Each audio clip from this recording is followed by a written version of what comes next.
திருச்சிற்றம்பலம். தினமொரு மந்திரம் திருமந்திரம். திருமூல தேவநாயனார் அருளி செய்த திருமந்திர பாடல் மற்றும் அதன் விளக்கமும். இன்று பாடல் 104. திருமூல தேவநாயனார் திருவடிகள் போற்றி போற்றி. பாயிரம் 9. மும்மூர்த்திகளின் முறைமை.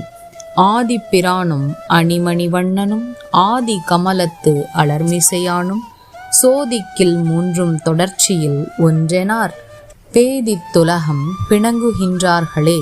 ஆதியில் இருந்து அனைத்திற்கும் ஆரம்பமாக இருக்கின்ற உருத்திரனும் அணிகின்ற மணிகளைப் போன்ற நீல நிறம் படைத்த திருமாலும் படைப்பு தந்தையாக தாமரை மலரில் வீற்றிருக்கும் பிரம்மனும் இவர்கள் மூவரும் யார் என்று ஆராய்ந்து பார்த்தால் அவர்கள் தமக்கு கொடுக்கப்பட்ட தொழில்களில் தனிப்பட்டு நின்றாலும் அவர்களுக்குள் இருந்து இயக்கும் சிவத்தின் தொடர்ச்சியில் ஒன்றுபட்டு இருக்கின்றார்கள் என்பதை உணரலாம்.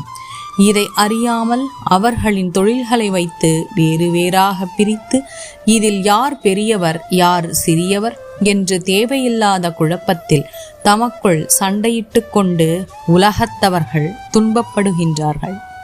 ஆதிப்பிரானான சிவபெருமான், அழகிய மணிவண்ணனாகிய திருமால், தாமரை மலரில் எழுந்தருளும் பிரம்மன் இவர்கள் மூவரும் அழித்தல் காத்தல் படைத்தல் ஆகிய தமது தொழில்களினால் வேறுபட்டு தோன்றுகிறார்கள். ஆனால் ஆராய்ந்து பார்த்தால் இந்த மூவரும் ஒருவரே என்பது புரியும்.